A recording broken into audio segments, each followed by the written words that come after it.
ఆ టైం అంటూ డబ్బు అన్ని బలి కలిసి వచ్చినాయిరా. మనం అన్ని పనులు మానేసి ఇలాగే వారం రోజులు జాసలుగా చుట్టూ తిరిగామనుకో షాప్ మందైపోతాయి. సరదాగా అన్నానరా, దొరికితే సెంట్రల్ జైలే, ముందు బండి పోనే, మనకు దుబాయ్ కరెక్టు.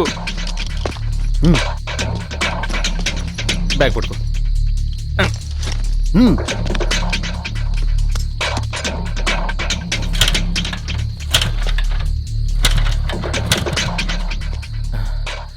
పెట్రోల్ అయిపోయినట్టుంది. పొద్దున్న పెట్రోల్ కొట్టించమని 500 ఇచ్చా కదరా. అంటే దుబాయ్లో పెట్రోల్ చీప్ అని. ఎరా చంటి, దుబాయ్లో పెట్రోల్ చీప్ అని ఇక్కడ కొట్టించడం మానేస్తావా? కారు అదిగో.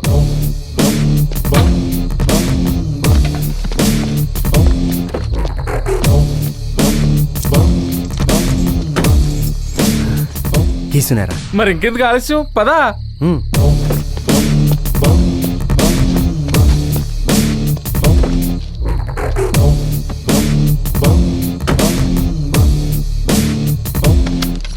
మళ్ళీ ఏమైందిరా? రా చెప్తా.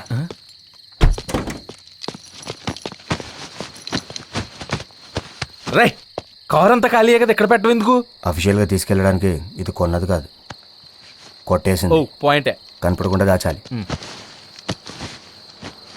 దాని మీద వేసి ఇప్పుడు సేఫ్. నిన్న సంతకం పెట్టి 2 లక్షలు తీసుకెళ్ళింది నువ్వేగా? అవును సార్. మళ్ళీ ఏంట్రా? మా ఫ్రెండ్ పెళ్ళికి కార్ ఒకటి కావాలి సార్. ఈ కారే కావాలి. పెళ్లి కొడుకు రెడ్ ఫోర్డ్ అంటే ఇష్టం, సో మాకు ఈ కారే కావాలి. బావా, నేను చూడిన్నాను, వాటర్ చూడిన్నాను, కానీ వాళ్ళని చూడే బావ నీకు ఏంటి బావా? డబ్బులు పోవడం ఏంటి, మనకి డాలర్లు దొరకడం ఏంటి, పోయిన డబ్బులు మళ్ళీ దొరకడం ఏంటి?